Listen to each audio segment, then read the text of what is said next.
Olá, assinante do Canal 14. Estamos no ar com mais uma programação do Visão Geral, que tem a direção do publicitário Fernando Dutra e a coordenação da jornalista Eliane Rodrigues. José Augusto, nos apresenta o nosso convidado. Pois a gente fica até inibido, por exemplo, veja bem, da área de filosofia, da área de história, 37 anos de bagagem, quer dizer, é aquela historinha que eles brincam, se você não chama um profissional, doce como mel, é aquela historinha que a gente vê aí no TikTok, né? Honradamente nós estamos recebendo aqui hoje o professor Volmir Amado, ele que é ex-reitor da PUC. E aí, durante esse percurso, 37, 40 anos, uma mosquinha azul deu-lhe uma picada e ele resolveu ser pré-candidato a governo do estado de Goiás pelo PT. Seja bem-vindo aqui, meu caríssimo reitor. Obrigado, José Augusto. Obrigado, Eliane. Para mim é uma alegria muito grande estar aqui participando. Me desloquei logo cedo de Goiânia aqui para Anápolis, de fato, para esta convivência, esse momento de diálogo e de compartilhar ideais, de me apresentar a vocês, enfim, de nós trocarmos algumas ideias também pelo bem de Goiás e por este momento tão especial do Brasil. Deixa eu perguntar para o senhor, o nosso eleitor, de uma forma geral, ele está estruturado para enfrentar um candidato do naipe, do gabarito, da formação, do conteúdo que um reitor possui, não? José Augusto, eu vejo uma realidade muito complexa sobre Goiás, seja sob o ponto de vista da formação política do goiano, seja do ponto de vista da escolaridade. Veja, recentemente, o Tribunal Regional Eleitoral divulgou o dado de escolaridade do eleitor goiano. E nós temos mais de 120 mil goianos analfabetos. Eu ia perguntar isso para o senhor, mas já Depois temos em torno de 350 que sabem ler e escrever de um modo elementar. Funcional vem depois. Sim, depois vem o funcional. Depois tem o que tem mais de 1 milhão que tem um ensino fundamental incompleto. Mais em torno de 290 que tem o fundamental completo. Então, este é o perfil, em parte, 30%, 40% do eleitorado que tem baixa escolaridade e claro que enfrenta dificuldades no discernimento político. Isso pesa numa eleição? Pesa, com demais certeza. Da conta. Determina a eleição. É verdade. Ele torna o pêndulo que determina. É evidente que eu não estou dizendo que é o baixo nível de escolaridade para todos significa que seja analfabeto político. Agora, é claro que o estudo, os livros, a escola, os tempos de convivência, o debate, o diálogo, a análise. Quanto mais tempo nós temos com isso, claro que temos mais capacidade de interpretação da realidade, da política, das questões sociais. Então, nós, de fato, aqui em Goiás, enfrentamos esse desafio. Não por mim, porque eu coloco a minha vida, a minha biografia, a minha história e meu estudo a serviço desse povo, naquilo que seja o melhor e para o bem deste Estado e sobretudo, dos mais pobres, dos mais vulneráveis, exatamente, sobretudo, para o bem dos que mais precisam de escola, de comida, de casa, de saúde. Então, veja, esse é o desafio, que exatamente estes que têm necessidades maiores interpretem quem os defende, esteja com um projeto, uma visão social, ambiental, econômica, política, que esteja ao seu lado, como trabalhador, como trabalhadora, na sua condição concreta.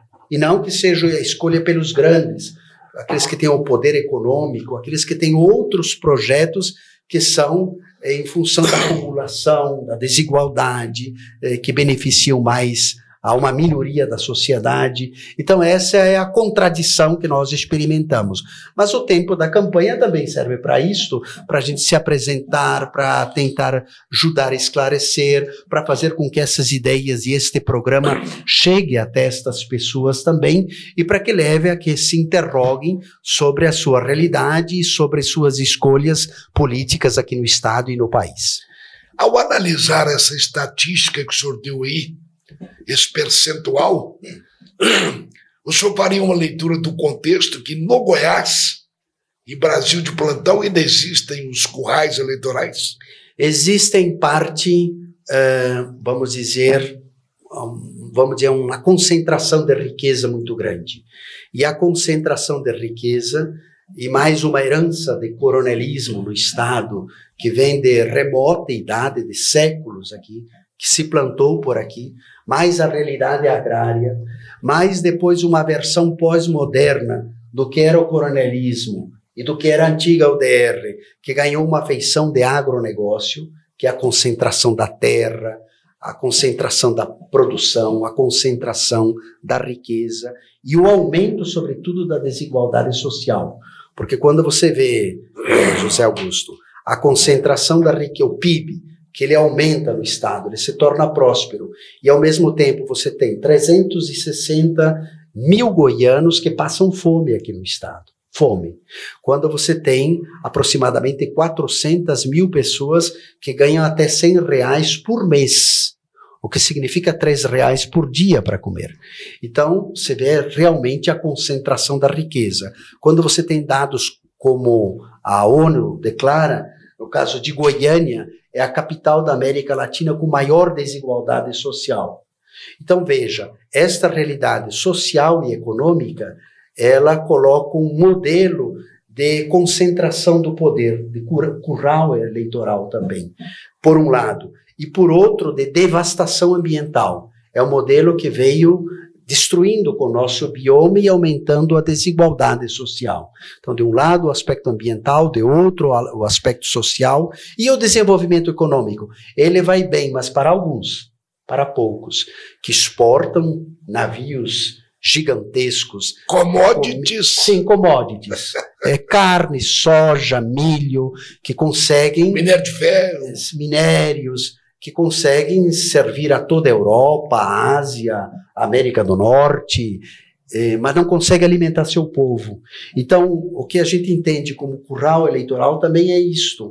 Significa também contingentes, nichos da população que são prejudicadas por um modelo assim econômico e social, mas votam, renovam, reiteram, perpetuam esta realidade. Agora, claro que depois se cria uma teia de interesses que consolidam, que fortalecem e que enraizam este conceito, esta concepção. E também tem os dados históricos que estão muito fortes aí. Afinal, 100 e poucos anos atrás nós tínhamos a escravidão e esse Estado foi muito forte, isso também. O nosso telespectador pode notar que a gente sente até inibido quando pega um gabarito preparadíssimo, professor Valmir Amado, ex-reitor da PUC. Quer dizer, é uma biografia invejada. Esse preparo que o senhor tem assusta o eleitor ou assusta o concorrente? Eu penso que assusta mais, talvez, o concorrente do que o eleitor. Eu espero que o eleitor veja em mim um aliado, alguém que coloca tudo o que pôde estudar e ser na vida a seu serviço. Porque, sobretudo, um cargo, um mandato, imagina um mandato de governador, mas também dos deputados estaduais, federais, senadores, o que são, senão, cargos de servidores públicos. Aqueles que estão a serviço do público, da sociedade. E o que você quer? Você quer um servidor público, também nesses cargos majoritários, que tenha preparo. Quando a gente vai num serviço público, seja de saúde, de educação, você quer um bom atendimento, porque você é o cidadão. E são os mais pobres que estão pagando os impostos para manter-nos, para manter aqueles que... Grande verdade. Então, de modo que é uma obrigação que nós tenhamos um preparo, não só intelectual, preparo de gestão, preparo de liderança, preparo de capacidade de articulação, preparo de formulação de projetos, preparo de gestão de recursos, para servir e desenvolver esse Estado. E, sobretudo, aqueles que mais precisam deste desenvolvimento. Então, de modo que é uma obrigação da gente, antes de se apresentar a qualquer cargo, e para além de qualquer interesse pessoal, se colocar com generosidade naquilo que se preparou e colocá-lo à disposição. Então, há dois modos de conceber, a meu ver, a posição de apresentar-se num cargo. Há aqueles que têm uma intenção ou da concentração da riqueza, ou de querer se fazer na vida. Esse é um caminho. Esse é um caminho. Outro, que é o caminho que eu escolho, é esse do espírito do serviço. Veja, José Augusto, eu estou com 60 anos de idade, 37 anos como professor, 5 mandatos como reitor, 28 anos de gestão. No caminho acadêmico também eu percorri tudo, a graduação, especializações, mestrado, doutorado, pós-doutorado. No caminho do trabalho pastoral, nas dioceses em Goiás, na coordenação do Conselho Nacional do Laicato Católico do Brasil, por 2 mandatos, uma experiência longa também de caminhada pastoral. Então, chegando a esta fase da vida, há em geral 2 escolhas. Ou você se recolhe mais na vida privada, na aposentadoria, ou eventualmente, no meu caso, ainda um tempo na docência, na pesquisa, ou o mais difícil é o restante dos anos que Deus me reserva, me guarda. O que eu vou fazer com eles? Mais 10, 15, 20 anos que ainda disponha. Ou a minha espiritualidade, a minha mística de vida coloca a ver isso. Os filhos já criados, a carreira profissional construída, eu gostaria que estes 15, 20 anos de vida, ou mais, se Deus der, pois que eles sejam a serviço do povo. E deste povo que um dia me acolheu, eu cheguei aqui há 40 anos atrás, em Goiás, fui abraçado por esse Estado, aqui desenvolvi a minha profissão, aqui encontrei oportunidades. Eu sou filho de uma família do sul do Brasil, de 7 irmãos. Fiquei órfão de pai aos 16 anos de idade. Aos 15 anos entrei para o seminário dos franciscanos capuchinhos no sul do Brasil. E de lá eu vim percorrendo os estudos até uma parte, fiquei 9 anos em seminário, depois eu saí aqui em Goiás, e aqui eu fui desenvolvendo a profissão e a caminhada toda, de família e de atividade pastoral e profissional.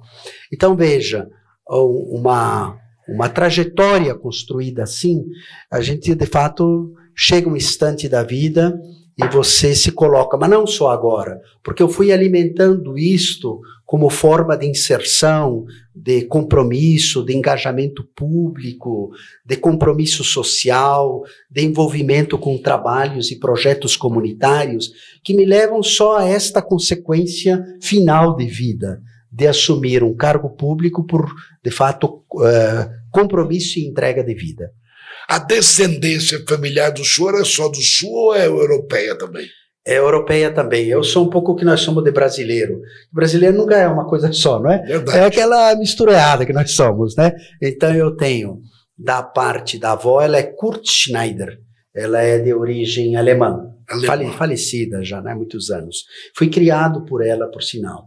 E os pais tiveram que ficar na casa dos avós, até nós termos até o 5º filho. Depois o pai conseguiu finalmente uma casa e nós fomos para esta casa própria da família. Depois o avô é de origem italiana, Manfredi. Tutti buonadienti. Tutti buonadienti, sì. E anche io sono imparato a parlare italiano in casa que bom. com o meu nono. Que bom. E depois tinha outro avô que era de origem talvez espanhola, Amado, e a avó de origem negra, Cruz, família Cruz.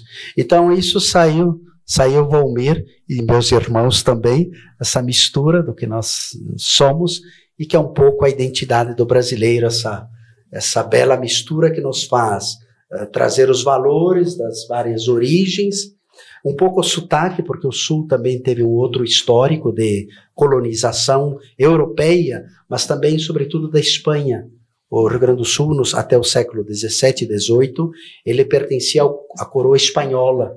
Depois eles redistribuíram o território, o Uruguai foi para a coroa espanhola e o Rio Grande do Sul veio para a coroa portuguesa. E aí ficou o nosso R de origem. E eu não, ainda segurei esse sotaque um pouco de origem, mas estou mais do que inserido aqui na realidade de Goiás. Os meus 2 filhos aqui, casei com uma goianiense, e os 2 filhos, a filha tem 30 anos, o filho com 26, ambos são aqui de Goiás. A minha vida aqui em Goiás. Porém, todos os meus irmãos, a minha mãe, com 84 anos, todos ainda residem no sul do Brasil. Deixa eu pegar ali atrás de novo, retroceder um pouquinho, me permita, quando o senhor fez aquele desastroso diagnóstico do percentual do nosso, digamos, do nosso cidadão, que o semi-analfabeto, analfabeto funcional e por aí afora, quando o senhor fez aquele diagnóstico, por que a mídia não enfoca em cima disso para tentar reverter esse problema? A mídia tem uma responsabilidade, ou deveria ter uma responsabilidade social muito grande. Fala mídia grande, desculpa. Sim, a grande mídia. De fato, as grandes redes. Eu sempre me perguntei, o fato de ter quase 40 anos militado na educação e vendo essa gigantesca e complexa realidade que é o nosso país. No coração desse país maravilhoso, né, mestre? Com tantos programas de entretenimentos, mas também de banalidades. Veja, com a ferramenta que é a comunicação extraordinária, que pode ser construtiva não só do ponto de vista da reflexão, mas também da escolarização, da aprendizagem, de colocar isto a serviço do desenvolvimento humano da sociedade. Então, a meu ver, sobretudo redes e canais de televisão, de rádio, essas mega redes que estão aí 24 horas, às vezes bombardeando programas policialescos, programas assim de baixo nível, nivelando por baixo, fazendo produções mais baratas de entretenimento. Acho que, a meu ver, pesa uma responsabilidade não só social, ética também, moral.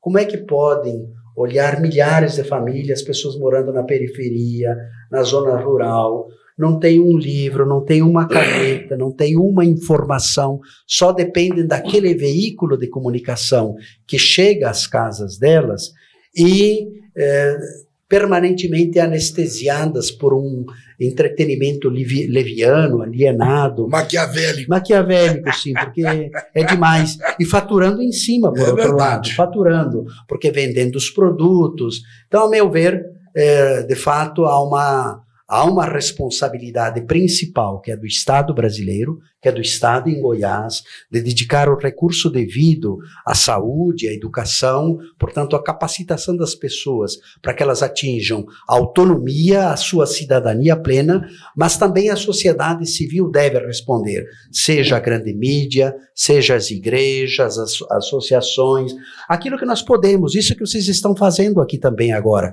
Quer dizer, cada um dentro de suas possibilidades tem que dar uma resposta diante da fome, diante do analfabetismo, diante de situações tão dramáticas que pelo menos algo todos e cada um de nós, seja como indivíduo, seja como organização, temos que dar respostas efetivas e cada vez mais qualificadas.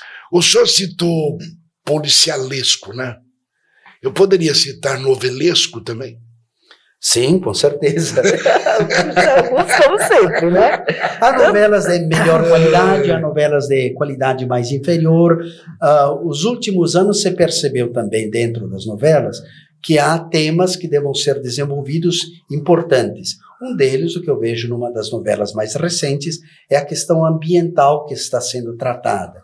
Ela é importante, não deixa de ser importante. Veja, nós temos no Brasil os diversos biomas, bioma Amazônia, o bioma Caatinga, o bioma Pantanal, o bioma Cerrado, o bioma da Mata Atlântica, o bioma dos Pampas. E o nosso bioma Cerrado, ele tem ameaças maiores do que o bioma Pantanal. Isso, exatamente. O senhor veja, Zé Augusto, nós temos, por exemplo, aqui em Goiás, nos últimos 30 anos, 70% da água em Goiás, a água subterrânea, ela deixou de existir. É um estado que está acabando a água. Nós realizamos 27 encontros em micro-regiões em todo o estado de Goiás. Eu estava numa das regiões do nordeste do estado, ela mais baixa, e, sobretudo, conversava com o pessoal de assentamentos, da agricultura familiar, e o que eles diziam? Diziam, olha, aqui é o seguinte, nós estamos rodeados por grandes fazendas que produzem não aqui para a região, não produz comida aqui para o povo, feijão, arroz, mas somos nós que temos esta produção e que alimentamos as cidades aqui do entorno e tudo mais. Porém, cada vez mais, nós dependemos do ciclo das chuvas, que cada vez são mais irregulares. E nós não temos cisternas, nós não temos represa, nós não temos o jeito de armazenar a água. Aí vai chegando o instante que vai trazendo dificuldades, seja para fazer a silagem, para o nosso gadinho poder ser alimentado num período longo de seca. Aí depois tem a consequência que cai a produção do leite, cai a produção do queijo. É um efeito em cadeia esta situação. Né? O que é isto? Senão, em parte, a situação ambiental. A situação ambiental. Então, veja, o senhor cita a questão das novelas. Na medida que a novela coloca a responsabilidade ambiental, você não sair destruindo tudo. Porque você vai acabando, olha, 40 anos que eu estou escutando que o Cerrado está acabando. E eu não vejo, se sucedem os governos, não vejo medidas efetivas. Agora nós estamos começando o período da seca. O senhor vê, cada 10 alertas de incêndio em Goiás, apenas um é atendido. Ou cada 100, 10%. É 10%. Então, veja, 10%, se você recebeu já o alerta que está em incêndio, e de cada 10 atende apenas um, o resto vai queimando esse estado. Então, esta visão planejada, que não fique, na época de enchente, corre para socorrer, na época do incêndio, corre para socorrer, sem uma visão programática, planejada, e que faça uma gestão toda na base do soluço, dos problemas que vão surgindo de repente. Na hora da dengue, corre atrás da dengue. Não, os governos têm equipes, tem gente preparada, eles devem ter uma visão programática que se antecipe, pelo menos para atenuar o sofrimento da população. E caso o senhor for eleito, quais são os projetos que o senhor tem no âmbito ambiental? Do ponto de vista ambiental, nós temos... Espera só um pouquinho, por favor. Acho que eu não citei aqui que ele é pré-candidato a governo de Goiás pelo PT. Ainda. Eu não tinha dito. Quando ela perguntou quais são, espera um pouquinho. Nós temos que dizer aqui para o nosso... Eu fui adiantar, né? Eu passei aqui, me desculpa. Tá? Nós temos que citar aqui para o nosso telespectador que o professor Valmir Amado, ex-gestor da PUC, com essa bagagem, com essa intelectualidade, com essa competência toda, ele é pré-candidato ao governo do estado de Goiás pelo PT, Partido dos Trabalhadores. Todo ano... Não vai ser diferente. Agora eu estou só esperando o dia. Pegou fogo no Altamiro Pacheco. Não pegou fogo, não. Alguém colocou fogo. Quando o senhor falou aí que tem jeito de se fazer uma prevenção, teria como fazer uma prevenção. O senhor sabe que eu estou me referindo a esse maravilhoso reserva, por enquanto, que tem aqui entre Anápolis e Goiânia, logo aí na Polícia Rodoviária Federal. Todo ano eles põem a fogo ali. Eu quero saber que dia que eles vão pôr fogo lá. Não tem como evitar isso, professor? Tem como evitar. Tem como evitar, claro que com todas as medidas, isso hoje existe uma ciência sobre isso. A própria corporação, o Corpo de Bombeiros, ele é capacitado e preparado não só para evitar, para apagar o incêndio, mas ser proativo. Assim como você evita o afogamento, fazendo os cuidados. Bota alguém de plantão lá. Você tem os cuidados. Deus. Sim, mas e depois você tem o monitoramento. O senhor tem também o monitoramento, que é o monitor do satélite. Isso. Aí que estão os alertas. Os alertas, eles dão o alarme e eles têm todo o monitoramento. Agora, uma coisa é ter o monitoramento, outra coisa é atendê-lo prontamente. Então, tem todas as medidas preventivas na época da seca, que vão, quando vai chegando a época que as coisas vão ficando secas, seja dos aterros, dos aceiros, seja da proteção por monitores em cada região, seja pelo monitoramento por satélite. Então, é uma ciência. Isso é uma ciência. É só ter vontade política? Sim, vontade política, capacidade de gestão, supervisão, planejamento, destinação prévia de recurso, porque, inclusive, você vai gastar menos depois. Lógico. Ao invés de depois ter que deslocar 1000 homens para apagar um incêndio gigantesco, é melhor você deixar um modo preventivo, pois isso já se antecipa e o custo fica menor. O senhor está enveredando-se pelo campo político agora. Agora. Como é que o senhor vê, como é que o senhor faz a leitura de 4,5 bilhões de reais da verba eleitoral? Olha, a verba eleitoral é o seguinte, isso é uma discussão já que vem de longa data. Não é bem esse nome não, mas... É o recurso... Fundo partidário. É o fundo eleitoral mesmo. Aliás. É uma análise que vem sendo feita há muitos anos. A rigor, sempre o que você observa é aquilo que é desequilíbrio, desigualdade da sociedade, também é das eleições. O senhor citava a questão dos currais eleitorais, mas, sobretudo, o que se observa é o poder econômico, que é muito forte no momento das eleições. E eu observo isso por mim próprio e pelo nosso partido. Nosso partido é de trabalhador e de trabalhadora. E a minha profissão, eu tenho a minha profissão, portanto, eu tenho o meu salário. E é com isso que eu vivo. Eu não tenho como deslocar aviões, carros, hospedagem, alimentação, cabo eleitoral, programa de televisão. Disco voador, submarino. É uma estrutura gigantesca. E depois você vê as campanhas, o resultado daquilo que é prestado contas para governador, 15, 20 milhões, sempre que é anunciado. Imagina eu conseguir ganhar 1 milhão na vida, com o meu trabalho todo na vida. Isso gastaria uma vida para conseguir essas coisas. Veja, na minha condição, no meu caso, de professor universitário. No meu caso, tem que ter 10 ou mais vidas. Então, a desigualdade já começa por aí. Depois nós temos uma desigualdade também de distribuição, de equiparação das condições. Quem está aí como governo, como governador, ele está com a máquina do Estado. Então fornece o jantar para os prefeitos, então tem o helicóptero, então se desloca para os interiores. E isso, claro, que gera uma desigualdade enorme. Quando foi criado o fundo eleitoral, ele quis ser exatamente isto. Não deixar que o poder econômico das empresas, dos industriais, dos latifundiários, ele concentrasse, vende boiadas inteiras e elege, claro, os seus representantes. Porteira fechada, que ficam atrelados a seus compromissos de construtoras, de fazendas, depois de onde vai passar a estrada, o asfalto. Então cria vínculos e compromissos na fase eleitoral que depois fica um compromisso por resto da vida do ponto de vista também político. Então eu vejo deste ponto de vista positivo, ainda que com uma distribuição que poderia ser melhor equiparada à questão do recurso público. Eu não sei se os 4,5 bilhões se realmente precisava ser este volume, porque não tenho ainda um diagnóstico sobre isso, e das eleições passadas o valor foi metade disto. Então veja, metade. De fato este é um prognóstico que precisará ser feito uma vez passado. Corrigiu a distorção? Não corrigiu, mas há algo mais estrutural que é isto.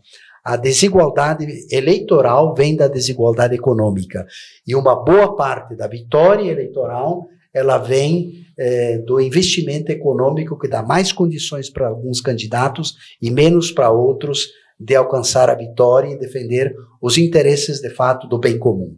Eliane, você havia colocado, me fez uma pergunta que eu fiquei devendo, que é a questão de plano de governo. Plano de governo nós temos, primeiro, um plano esboçado para o país, que chama Plano Nacional de Reconstrução e Transformação do Brasil.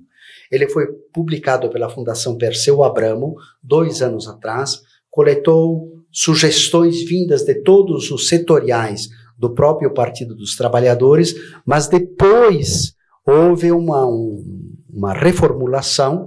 Na semana passada deu uma oxigenada nele. Sim, o ano passado a semana passada, um grande congresso. O Lula e o Alckmin presidiram este congresso. O Mercadante esteve na coordenação geral e também coletou as diretrizes para um plano de governo no país. Nós estamos nos preparando e caminhamos para isto, para o Lula ser eleito no primeiro turno, possivelmente. Inclusive, então, esta é a meta. Certo.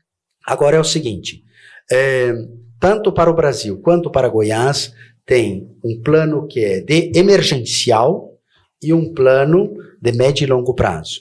Emergencial são 3 pontos.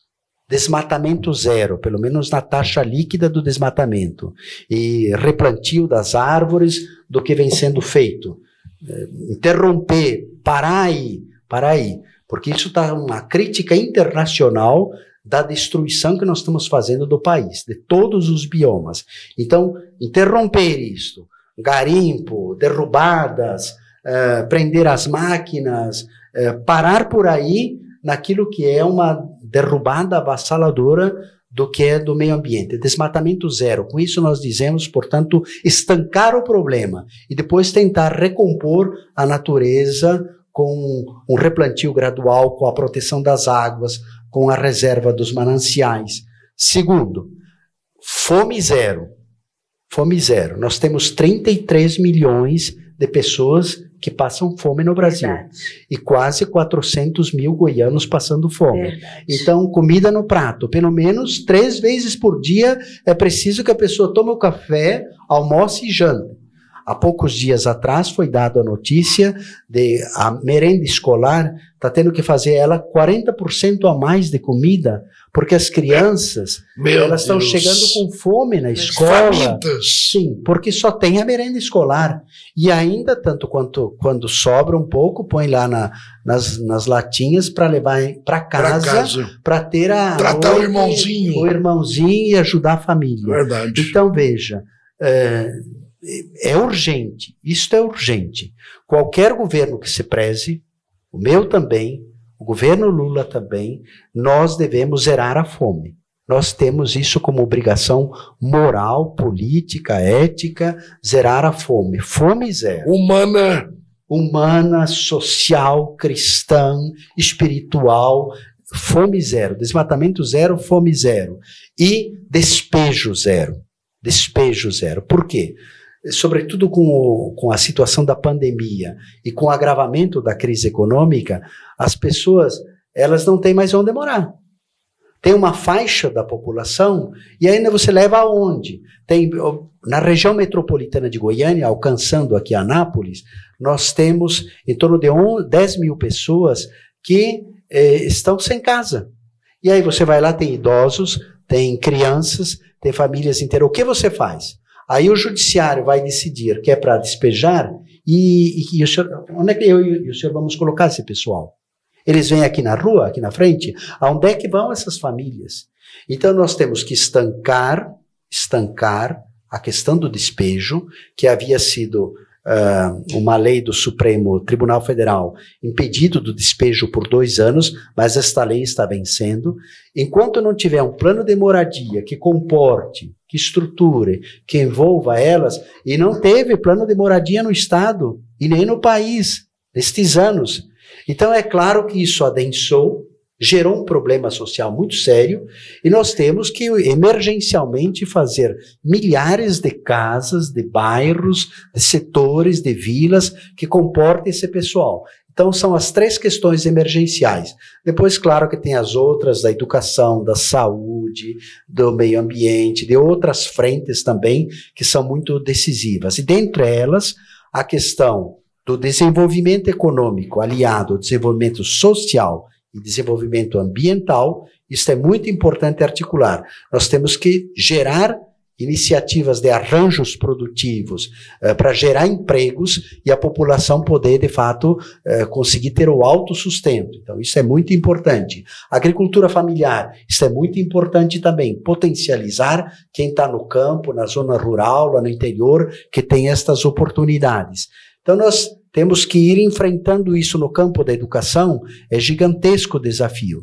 Nós tivemos aí com a pandemia crianças de 6 e 7 anos de idade, que à época da alfabetização, 40% na escola pública, 40% das escolas particulares e em 90% das escolas públicas, houve de crianças que não aprenderam nem a ler nem a escrever. Nada. Verdade. Aprendeu nada. Isto, para a gente que lida com educação, sabe que para recuperar não é mais 2 anos.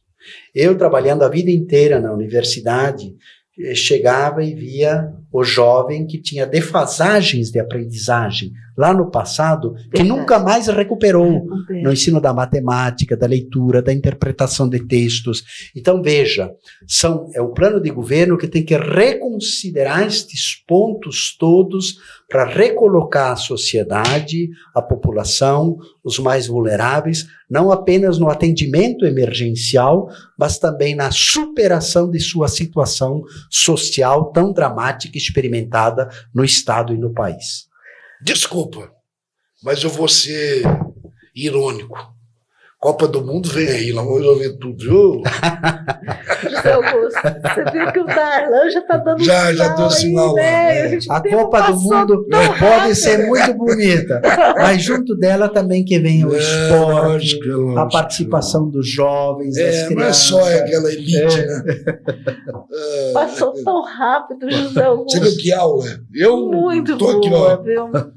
Uma alegria ter estado aqui. Que maravilha. Foi muito rápido. Foi vou deixar realmente, vamos fazer suas considerações finais, que o tempo já está esgotado.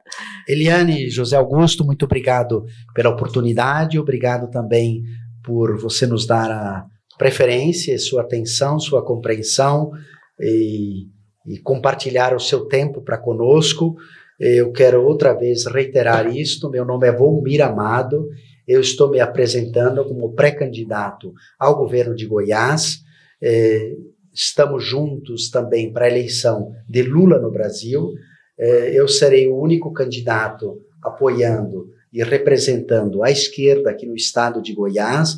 Os demais estão com o governo que aí está e com o que o governo aprontou aí.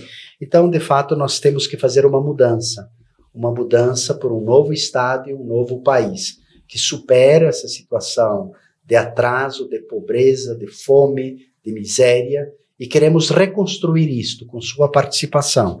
Então, eu quero agradecer muito pela sua atenção também, contar com seu apoio, com a reflexão, com o discernimento da realidade e, sobretudo, com a consciência do voto. Voto não se vende. Voto não é mercadoria.